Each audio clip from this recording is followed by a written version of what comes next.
Hello students. So today we are going to start with your science textbook. Okay. So first of all I will introduce you with the book.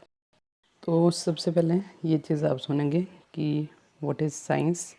तो science का मतलब knowledge. जब भी हम किसी चीज़ के बारे में नॉलेज लेते हैं, चाहे वो आपका फिजिकल वर्ल्ड हो गया, ठीक है, मैटर है, एलिमेंट है, कंपाउंड है, मिक्सचर है, मेटल है, नॉन मेटल है, या फिर लिविंग बींग्स हैं, प्लांट्स हैं, एनिमल है, फंजाई है, बैक्टीरिया है, माइक्रो ऑर्गेनिज्म है, वायरस है, तो उसको हम बोलेंगे क्या कर रहे हैं, हम साइंस पढ़ रहे हैं। ठीक है। अब साइंस की 3 ब्रांचेस होती हैं ब्रॉडली, ठीक है, कॉमनली जो आपको पता होना चाहिए। एक होती है आपकी फिजिक्स, ठीक है, सेकंड आती है आपकी chemistry and third is biology. इसके अलावा आपका मैथ भी आएगा, ठीक है। तो हमारे बेसिकली उसको अलग कर दिया गया है साइंस से। आपके लेवल पे इतना अगर आपको नॉलेज होनी चाहिए कि साइंस को मेनली हम 3 पार्ट में स्टडी करते हैं, फिजिक्स, केमिस्ट्री एंड बायोलॉजी। अब आपके जो चैप्टर हैं इसमें matter in our surrounding is matter around us pure atom and molecule structure of the atom, ठीक है। ये जो फर्स्ट 4 चैप्टर हैं they all belong to chemistry, ठीक है। इसमें हम मैटर के बारे में पढ़ते हैं, एलिमेंट कंपाउंड्स के बारे में पढ़ते हैं, तो ये सारे केमिस्ट्री के ऊपर बेस्ड हैं। फिर आते हैं आपके 5th and 6th chapter and 7th, ये 3 चैप्टर और लास्ट के 3 चैप्टर ही है, ये सारे बिलोंग करते हैं आपके बायोलॉजी, तो they all belong to biology. उसके अलावा जो बच गया आपके मोशन हो गया, force and laws of motion, gravitation, work and energy, sound, ये आपका फिजिक्स का पोर्शन है, ठीक है। तो ये थे आपके टोटल 15 चैप्टर के साइंस के। तो इसमें से जो केमिस्ट्री और लाइफ साइंस का पोर्शन है वो आपको मैं करवा दूंगी। तो फर्स्ट चैप्टर से स्टार्ट करते हुए मैंने कुछ एक नोट्स आपके लिए बनाए हुए हैं, ठीक है, तो वहाँ से स्टार्ट करेंगे। तो फर्स्ट चैप्टर था आपका क्या, मैटर अराउंड अस, ठीक है। तो इसमें सबसे पहली डेफिनेशन आपने जो पढ़नी है that is what is matter.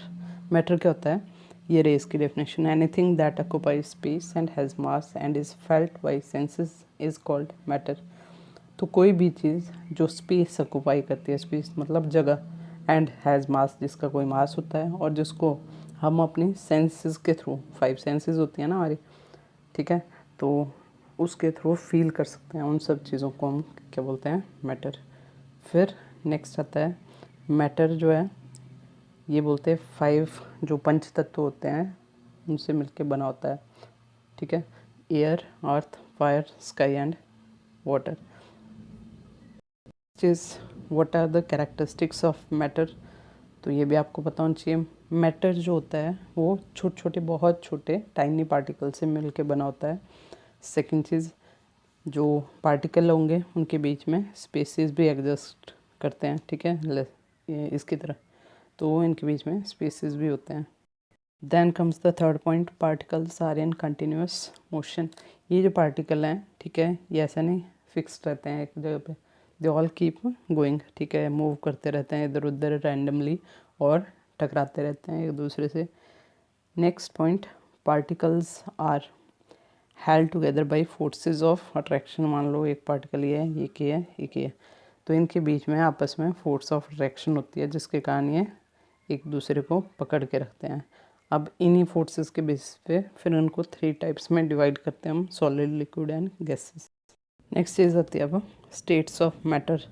तो मैटर की स्टेट्स कौन कौन सी होती हैं। फर्स्ट ऑफ ऑल उसका बेस क्या लिया गया है क्लासिफिकेशन के लिए, तो पार्टिकल किस तरीके से अरेंज हैं एक दूसरे के कंपैरिजन में, उनके बीच में एनर्जी किस टाइप की है, और उनके बीच में डिस्टेंस कितना है। तो इन 3 बेसिस के ऊपर हम जो मैटर की स्टेट्स हैं उनको 5 टाइप में क्लासीफाई करते हैं, ठीक है। कॉमनली 3 होते हैं बट रिसेंटली 2 और आइडेंटिफाई किए गए हैं, तो टोटल 5 हो गए। सबसे पहले आएगा आपका सॉलिड। तो solid, number 2 liquids, number 3 gas, number 4 plasma, number 5 Bose Einstein condensate. तो ये दोनों लेटेस्ट ऐड हुए हैं इसमें। तो प्लाज्मा मतलब आयनाइज्ड टाइप के पार्टिकल्स होते हैं, ठीक है। नेक्स्ट बोस-आइंस्टाइन कंडेंसेट, ये बोस-आइंस्टाइन साइंटिस्ट है, 1995 में इन्होंने ये चीज़ डिस्कवर की कि एक्सट्रीम बहुत ज़्यादा लो टेम्परेचर पे एक और स्टेट एग्जिस्ट करती है पार्टिकल्स की जिसको हम सुपर कूल्ड भी बोलते हैं। तो इसके अलावा इन 3 को हम डिटेल में करेंगे अब। तो अब हम देखेंगे सॉलिड, लिक्विड एंड गैसेस के बारे में। तो ये आपका solid, okay, then liquid and gas. तो ये 3 टाइप्स दिए हुए हैं। अब हम देखेंगे इनके कैरेक्टर 1 बाय 1। तो जो सॉलिड होते हैं उसके अंदर जो उनकी शेप होती है एंड वॉल्यूम, ठीक है, कंपैरिजन ध्यान से सुनना। जो सॉलिड होते हैं उसमें शेप और जो वॉल्यूम होता है वो दोनों फिक्स्ड होते हैं।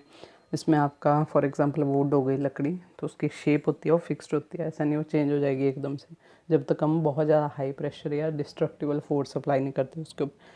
फिर आता है आपका लिक्विड।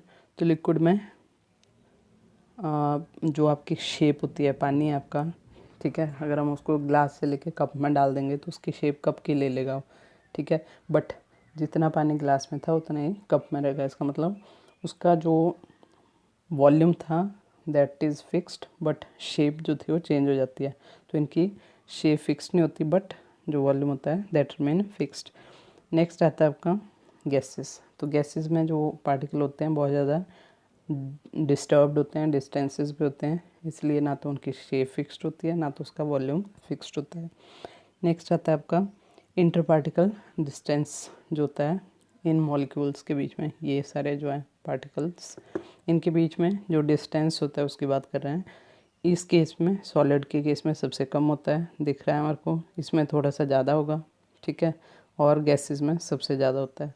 थर्ड, ये इनकम्प्रेसिबल होते हैं, कंप्रेस नहीं कर सकते हैं उसको, प्रेशर अप्लाई करके इनको दबा के श्रिंक नहीं कर सकते हैं।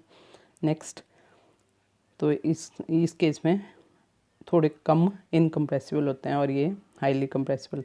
तो गैसेस को हम कंप्रेस करके बहुत ज़्यादा रिड्यूस्ड वॉल्यूम में भी भर सकते हैं उसको, ठीक है।